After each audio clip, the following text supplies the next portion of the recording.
बचपन से ही मैं सड़क किनारे इन झुग्गी झोपड़ियों को देखती चली आ रही हूँ और हमेशा इन्हें देखते मेरे मन में कई सवाल उठते हैं। आखिर ये क्यों इस तरह रहते हैं? क्या कहानी छुपी हुई है इसके पीछे?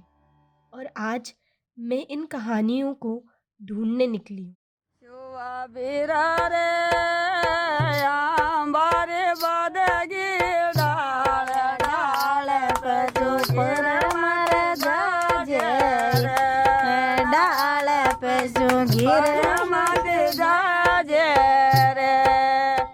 रामकशन गाड़िया लोहार। गाड़िया लोहार घुमंतू जाति का समुदाय है। यह दिल्ली, पंजाब, उत्तर प्रदेश, राजस्थान, गुजरात, मध्य प्रदेश आदि जगह पर पाए जाते हैं। रहने वाले लोग चित्तौड़गढ़ के हैं। यहाँ हो गए बहुत साल हो गए, हम तो हमारे को बहन की यहाँ हमारे बाप बूढ़े मर गए, तीसरी पिंडी में आ चुके हैं। इनका मानना है इनके पूर्वजों का मूल निवास राजस्थान था। अलग अलग राज्य में इन्हें अलग अलग नाम से जाना जाता है, जैसे पांचाल लोहार, चित्तौड़िया लोहार, गाड़िया लोहार आदि। इनकी गाड़ी ही इनका घर है, जो इन लोहारों के प्रत्येक घर का आवश्यक और आने जाने का साधन है। यह हर राज्य में सड़क के किनारे अपने परिवार के साथ डेरा लगाकर रहते हैं। इतिहास के पन्नों में सांस लेती प्रतिज्ञा की कहानी, जहां वचन को भी प्राणों से अधिक महत्व दिया जाता है। ऐसा ही एक वचन इस जाति के पूर्वजों ने लिया था, जिसे आज भी यह मन वचन कर्म से निभा रहे हैं।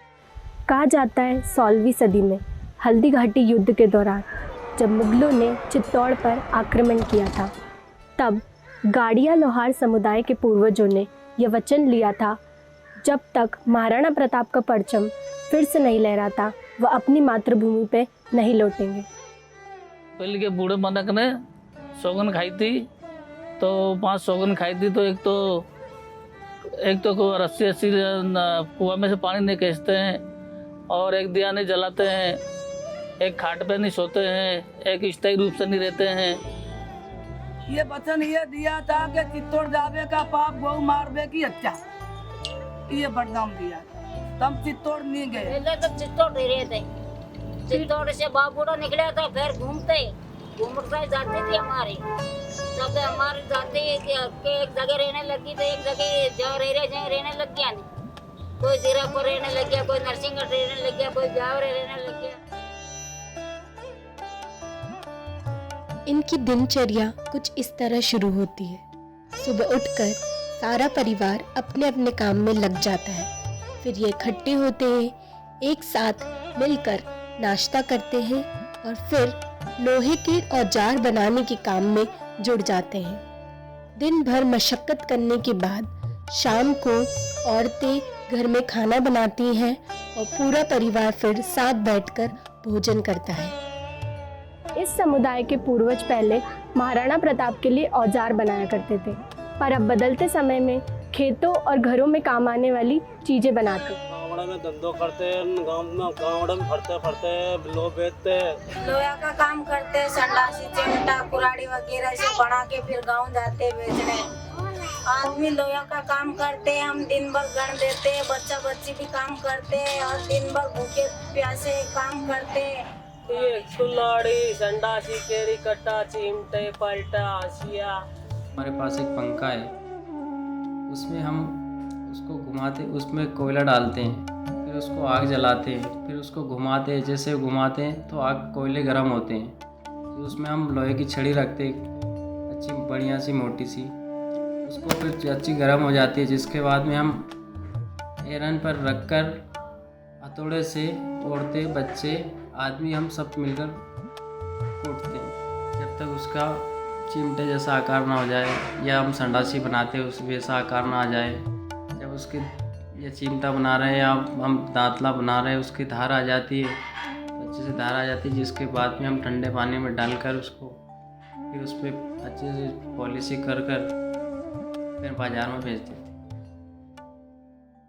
पुरुषों के साथ साथ महिलाएं भी अपना पसीना बहाने में पीछे नहीं हटती है। लोहे को कूट कूट कर औजार का आकार देना और बाजार में बेचकर अपनी आजीविका का यापन करते हैं। इनके माता पिता इनके लिए दिन भर कड़ी मशक्कत करते हैं। अपनी उम्र तक पहुँचते पहुँचते बच्चे भी लोहे पीटने का हुनर सीख जाते हैं। तपते लोहे के बीच इनका जीवन नष्ट हो जाता है।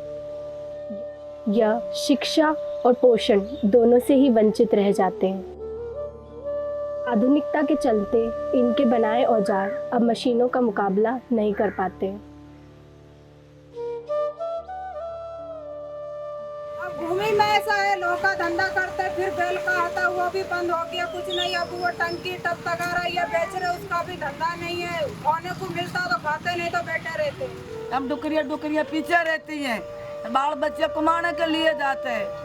अब कुआ खेती है नहीं कि उसमें जो कार्टून खाओ। अब पढ़ाई कराओ बहन जी, कोई सरकार सहायता करे तो पढ़ाई कराओ। कहाँ से पढ़ाई करेगा बाल बच्चे? रन बने तो मर रही है, कहाँ से पढ़ाई करेगा वे? अब ये भी धंधा मर गया, अब खाओगे क्या? घर में तो कुछ भी नहीं, पानी भरा गया। सदियों से ही ये समाज अपने पारंपरिक रहन सहन, खान पान, रीति रिवाज और पहन पहनावे में ढली पिछड़ेपन का शिकार होता आ रहा है। तपते लोहे की तरह ये अपना जीवन जी रहे हैं। दुनिया कहाँ से कहाँ जा पहुँची। अब समय है इन विचारों को बदलने का, जिन्हें ये ढूंढते ढूंढते चला आ रहा है।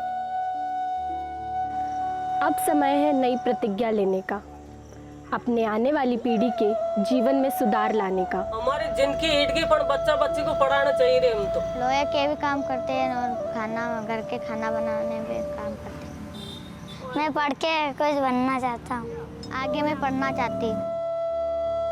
बच्चों को शिक्षा की ओर पहुँचाने का, स्थायी रूप से रहने का, ताकि इस आधुनिक दौर में ये जाति कदम से कदम मिलाकर चल सके।